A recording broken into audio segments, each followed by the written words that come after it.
दोस्तों Gilbert Burns versus कमारू Usman fight काफ़ी time से इन मेकिंग है। ये फाइट 2 बार बुक हो चुकी है। पहली बार ये फाइट फाइट बुक हुई थी जुलाई में और उस टाइम पे गिलबर्ट बर्न्स को कोविड हो गया था। शॉर्ट नोटिस पे आगे आए थे मास्विडाल और फिर से ये फाइट बुक हुई थी 256 पे और उस टाइम पे उस्मान के पास कुछ इंजरीज़ थी जिनको वो अब तक हील नहीं कर पाए थे और ये फाइट नहीं हो पाई थी। अब जो न्यूज़ में लग रहा है कि शायद ये जो फाइट है ये ऑलमोस्ट बुक हो गई है 258 के लिए जो कि फरवरी में होगा। ये जो फाइट है पूरी बर्न्स वर्सेस ओसमन ये बहुत ही एक इंटरेस्टिंग फाइट है। दोनों ही फाइटर्स सेम जिम से बिलॉन्ग करते हैं, स्टैनफोर्ड एमएमए जिम है और जब से ये फाइट अनाउंस हुई है, वहाँ पे थोड़ा-सा एक ऑकवर्ड सी सिचुएशन थी कि आपके पास एक हेड कोच है, हेनरी और वो कैसे करेंगे ट्रेन दोनों फाइटर्स को। तो उनके हेड कोच ने किया कि उन्होंने कहा कि मैं अब किसी को ट्रेन नहीं करूँगा। हम और जो जो अदर कोचेज़ हैं जिम के अंदर वो आपको ट्रेन करेंगे। लेकिन उस्मान ने अब वो जिम छोड़ दिया था। उस्मान ने अब वो ट्रेन कर रहे हैं, जो उनके नए कोच हैं वो है Trevor Whitman. Trevor Whitman coach हैं जस्टिन गेची के और अब काफ़ी टाइम से अब कुछ महीनों से लग रहा है कि ट्रेन कर रहे हैं उस्मान व्हिटमैन के साथ।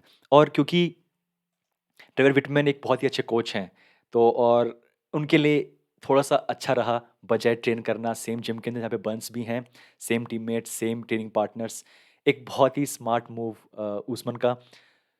सुनने में ये आ रहा है कि और बहुत सारे फाइटर्स हैं जो उनके पुराने जिम में वो वेल्टरवेट डिवीजन में आ रहे थे, तो लगा कि शायद में उनके लिए अच्छा होगा कि बजाय वो ऑकवर्ड सिचुएशन बार-बार आए, मैं ये जिम छोड़ दूँ और नया जिम जॉइन करूँ।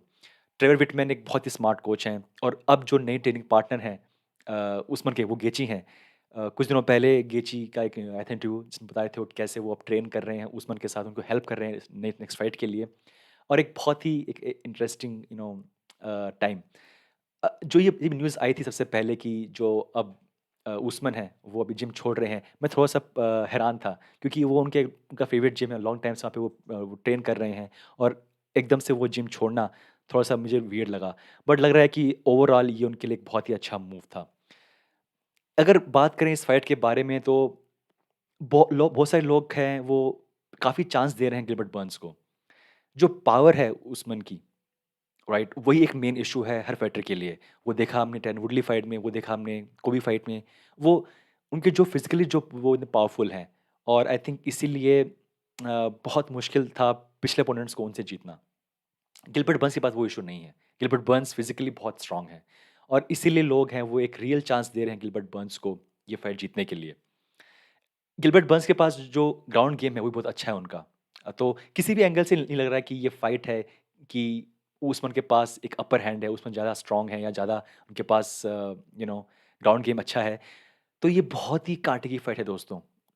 और मेरे हिसाब से अगर ये फाइट रियली जो लोग कह रहे हैं कि डेफ़िनेटली बर्न्स के पास सब कुछ है जो कि चाहिए उस्मान को हराने के लिए। डेफ़िनेटली ये टफेस्ट फाइट होगी उस्मान के करियर की अब तक के लिए। अगर वापस लड़ते हैं कोबी कविंटन जो कि one of my favourite fighter हैं, फिर से उस्मान से, बहुत मुश्किल होगा फिर से एक एक डिफरेंट रिज़ल्ट लेके आना, राइट? क्योंकि दोनों ही फाइटर कोबी कविंटन और उस्मान बहुत ही अच्छे हैं रेसलिंग में। लेकिन जब भी वो लड़ेंगे फीट के ऊपर, जो पावर है वो बहुत ज़्यादा है उस्मान की। और क्योंकि कोबी कविंटन के पास पावर कम है बट ज़्यादा एंड्योरेंस है। वो बार-बार पंच करने में बिलीव करते हैं, आपके नेट डियाज़ टाइप, आपके निक डियाज़ टाइप से। तो आई थिंक मेरे हिसाब से ये बहुत ही अच्छी फाइट है दोस्तों। उस्मान और बर्न्स फाइट जो कि काफ़ी टाइम से अब लग रहा है कि शायद अब होने वाली ही है, अब बुक होने वाली है फाइनली 258 के लिए। अ, मेरे अकॉर्डिंग अगर ये फाइट अगर जीत जाते हैं उस्मान, तो वो अब तक अनडिफीटेड हैं, आई थिंक सो।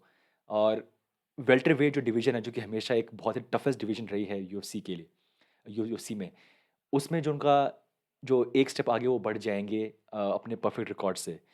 ये ध्यान रहे कि अब तक जो रिकॉर्ड है वो रहा है शायद जीएसपी का रहा है, the most title defences in welterweight.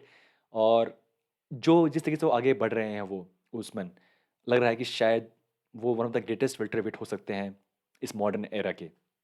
और डेफ़िनेटली अगर मैं देखूँ पूरी लाइनअप में तो हमारे पास कोई कविंटन है, मास्विडाल हैं जो दोनों हार चुके हैं उस्मान से। और उनके पास ऐसा कौन-सा फाइटर है? अगर देखें तो लियोन एडवर्ड्स और हमज़त एक 2 ऐसे नाम हैं जो कि मेरे मन में आते हैं कि उनमें से जो जीतेगा, डेफ़िनेटली जो नेक्स्ट फाइट होगी, अगर ये फाइट जीत जाते हैं उस्मान तो उनसे होगी। बट अगर वहाँ पे अब डिले है, तो और हो सकता है कि उससे पहले एक मिले चांस फिर से विनर ऑफ कोबी और मस्टरडाल को खेलने का उस्मान के साथ। तो फिर भी लगता है मुझे काफ़ी टाइम तक शायद चैंपियन बने रह सकते हैं उस्मान, अगर वो ये फाइट जीत जाते हैं वर्सेस बर्न्स। क्योंकि फुल कैंप के साथ मास्विडाल और फुल कैंप के साथ कोबी कविंटन, टफ फाइट होगी, लेकिन शायद उस्मान इतने स्ट्रांग है कि अ, वो फाइट वो जीत सकते हैं मेरे अकॉर्डिंग। बट एनीवे ये बहुत ही अच्छी फाइट दोस्तों। ये फाइट का जो इंतज़ार है, हालाँकि बहुत कम कम लोग जानते हैं कौन है गिलबर्ट बर्न्स, बट जैसे ये फाइट पास आ रही है मेरे हिसाब से और लोग जानेंगे। उनका खुद खुद का यूट्यूब चैनल भी है गिलबर्ट बर्न्स का, जो कि बहुत ही अच्छा है। मैं आजकल सारे यूट्यूब चैनल फॉलो कर रहा हूँ फाइट राइटर्स के, चाहे वो डोनाल्ड सरोनी हो, चाहे वो स्टीफन वंडरबॉय थॉम्पसन हो, चाहे वो गिलबर्ट बर्न्स हो। उनके जो लाइफ के अंदर जो चीज़ें वो करते हैं और जो डालते हैं यूट्यूब पे, वो और कहीं नहीं देख पाएँगे, चाहे वो कोई कोई भी वो चैनल हो। तो डेफ़िनेटली उनका मैं लिंक नीचे दूँगा, आप देखिएगा, क्या है उनका उनका यूट्यूब चैनल। बट अगेन ये बहुत ही अच्छी फाइट है दोस्तों, और बहुत ज़्यादा मुझे इंतज़ार है इस फाइट का होने का।